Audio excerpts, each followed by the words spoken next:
Hello, greetings. It's Robin Singler here.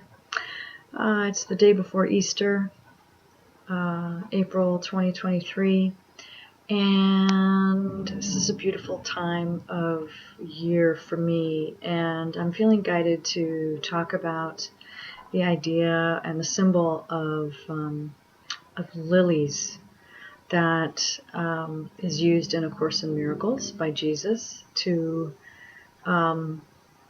for me to help provide a practical worldly symbol that is inspiring to me and helps me to really relax into this idea that I can give gifts of forgiveness and resurrection as Jesus does, as Jesus did. I can follow his demonstration. I can follow his teaching by giving these lilies of forgiveness. I so appreciate how Jesus uses the lilies in A Course in Miracles. He mentions lilies 24 times in the text and the workbook. I'm referencing the second edition of A Course in Miracles, published by Foundation for Inner Peace. I've been an avid gardener my whole life. I love plants. I love animals. And so flowers in the natural world are a very easy symbol for me to use in my life as a source of inspiration, passion, just innocent beauty. And so the lilies of forgiveness is a very powerful symbol. I just felt to share a little bit about what I've been receiving the last week coming up onto this Easter Sunday tomorrow. For one, you see I have one right here. It smells lovely. I gave myself permission to buy a couple this last week at the store, although I have no income coming in right now. I've had a change with a lot of things recently in the last 2 weeks, and things are extremely tight financially, but I was like, no, this is about joy. I can do this. And I'm so glad that I did, that I didn't listen to any temptation to feel like, oh, I'm limited, I can't afford it, it's not sensible, quote unquote. I just went ahead and did it, and I'm so glad because I wake in the morning and I smell this beautiful fragrance. I walk in and out of the room, I smell it, I look at them, they're just gorgeous, and it immediately connects me to this teaching in the Course that Jesus talks about this time of year, this Eastertide that he refers to, and the lilies of forgiveness that I am asked to give to my brothers. Excuse me. So starting in chapter 20 in the text, he starts talking about the lilies. I wanted to share what he says about Holy Week. This week begins with palms and ends with lilies, the white and holy sign the Son of God is innocent. This is from chapter 20 in the text.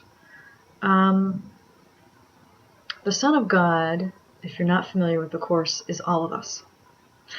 And God is referenced as the creator, the founder of all that is. And God is another word for love.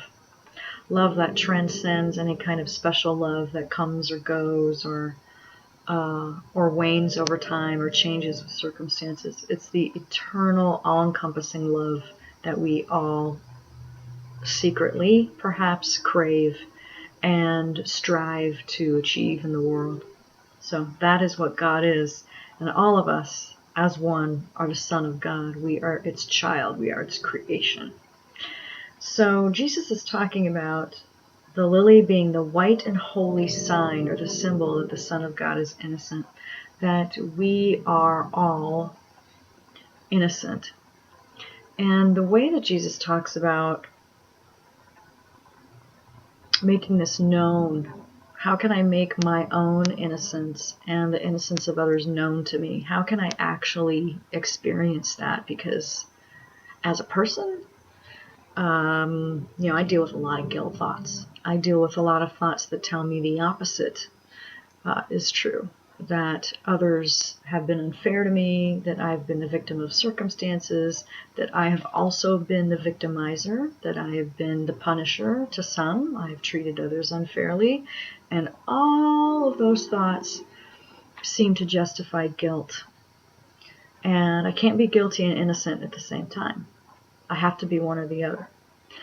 And so the symbol of lilies being the sign of innocence, and that I'm to give lilies of forgiveness, is really, really helpful for me.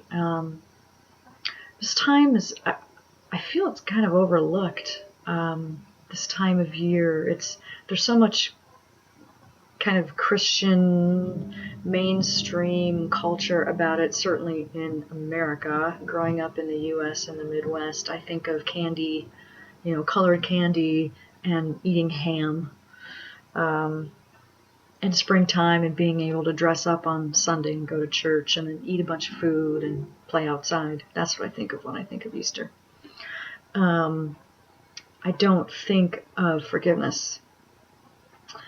In fact, it can be more tempting, truth be told, if I'm really honest, to think of Jesus as having to go through this horrifying experience of being crucified and put up on a cross, and then 3 days later, yay, we all get to celebrate. Thanks dude, thanks bro. It's just a really odd story. So, and there can be a lot of mixed feelings there about, what does all that mean? What am I supposed to really get out of all of this? So, if you're interested, I highly recommend paging through A Course in Miracles, either online or there's ways to do that for free online, or get yourself a copy of this book and delve into what he does here in the text to reframe this whole idea of crucifixion and resurrection. And his teaching that focus on the crucifixion is not getting the point at all.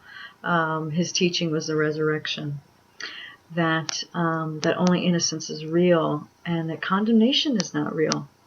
So his demonstration that we celebrate this time of year, that feels so deep and meaningful for me, is this idea that his life is an extreme example of the apparent severity and cruelty with which he was treated, and that perceiving himself as attacked and condemned is not the choice that he made. He had that option, and we all have that option. I have that option in my life to see myself as condemned, as crucified moment by moment.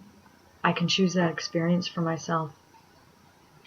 When I seem to be mistreated financially, physically, emotionally, it can be by a person, by a place, by a circumstance, by the weather, by something that's clearly an accident, I can choose to see myself as unfairly treated and condemned and treated poorly.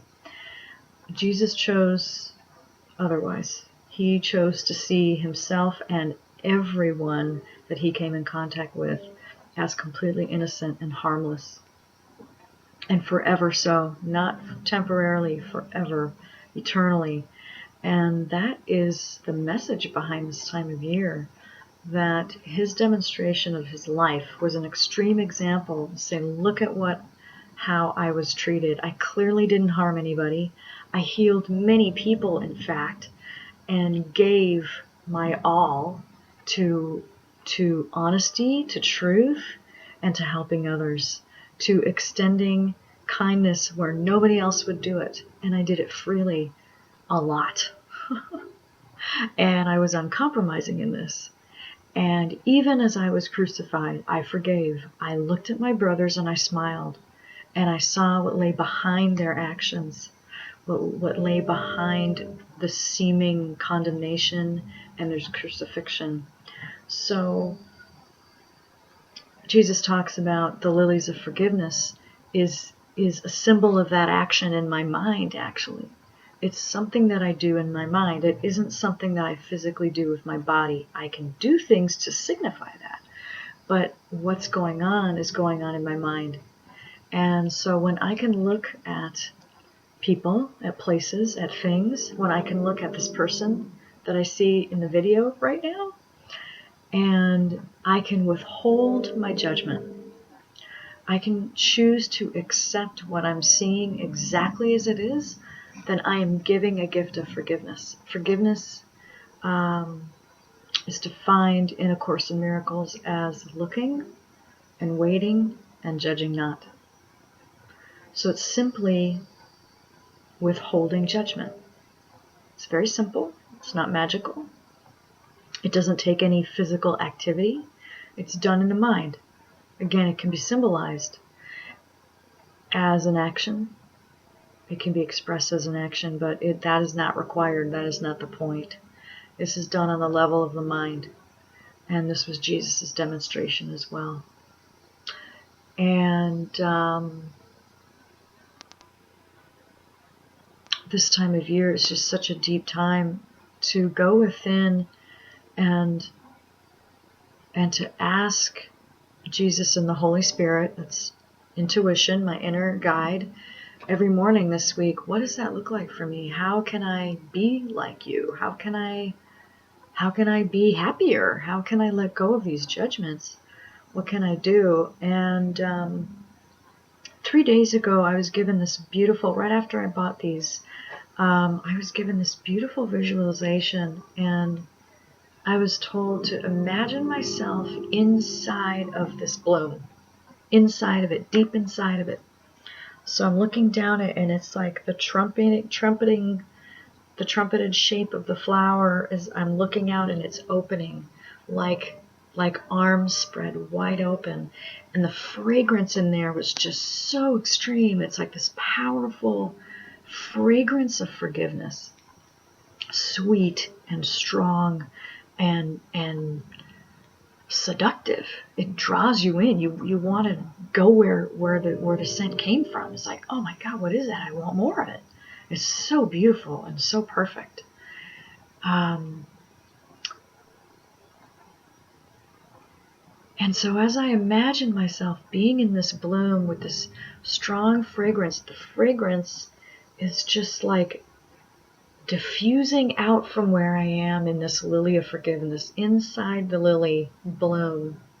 It's a beautiful gift. And it's a welcoming, it's an open invitation for all to enjoy this fragrance of forgiveness, this experience of being completely without shame, in complete acceptance, enfolded in love, completely embraced by non-judgment.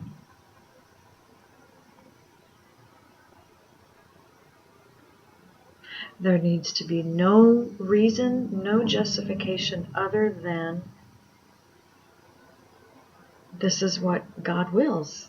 This is what my Creator, this is what our Creator wills. He wills peace. He wills love without any exception. And the world is not going to show me that in form. The world is going to show me desolation and attack and suffering.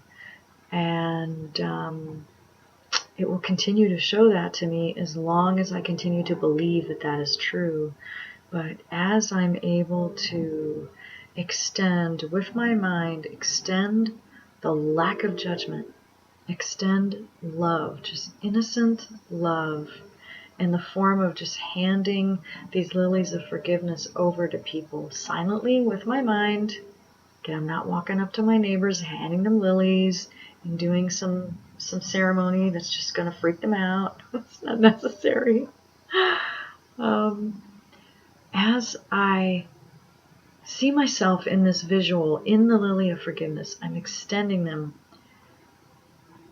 My arms, my arms and my mind's eye are fully extended and welcoming everybody to experience this feeling of being accepted, of being judged not, of not being condemned, of not being ashamed, of not having anything to hide, being completely open and accepted and loved fully, fully. And this fragrance is just there for all of us to enjoy. And as I am willing to give it, as I'm willing to look out of my mind's eye and see innocence, I accept the gift for myself. So I cannot accept this forgiveness without giving it. As I give it, I receive it. As I receive it, I give it. It's this beautiful loop.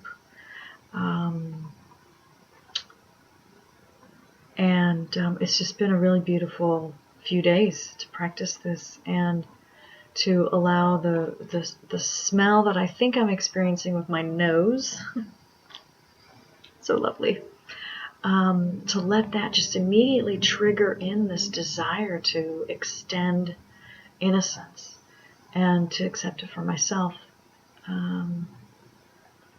Because as a person dealing with challenges, how to navigate life, how to make things work in the world, it is tempting to believe everything else but that. It's so tempting to get concerned about the future. It's so tempting to believe that the world is a fearful place that I need to be afraid of, and that I don't belong to anything that's permanent or solid, but yet I do. So appreciating so much the demonstration that Jesus provides me of being condemned in light of all of the giving and the giving and the giving and the giving that he did, still being condemned by the world, being condemned by his own people, and being hung on a cross, and having that be the perfect means to prove to the world that death is not real, and that sin is not real, and that this demonstration that the people seemingly who rejected him and crucified him were so innocent. They didn't do anything wrong.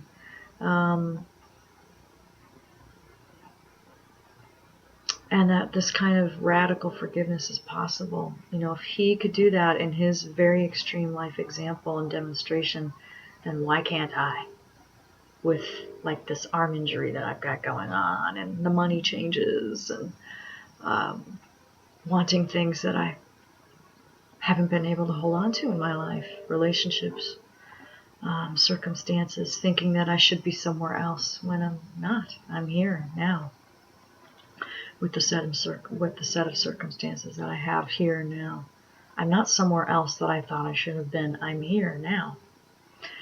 And this practice of extending lilies and spreading this fragrance of love and sweetness and innocence to everybody, no matter what they look like, no matter what they've said to me, no matter what I think they've done, no matter if I think I deserve it or they deserve it, just extending it so that I can receive it. It is so beautiful. And so I just felt to share that with you. And if it's helpful, it's wonderful. It certainly is helpful for me to share it and to be reminded of it as I speak, and to really hold this time close to me and express my gratitude for all of the masters, all of the teachers throughout the ages who have demonstrated in their lives over and over again that suffering in the mind is optional. I don't have to hold on to grievances. I don't have to judge anything or anyone on my own. There is a place in my mind where all of that can be cleansed and purified and turned into a sweet fragrance. And so I give and receive the lilies of forgiveness during this Easter time, and I wish you many blessings of peace and tranquility as this weekend unfolds. I love you so much. Many blessings. Until we meet again.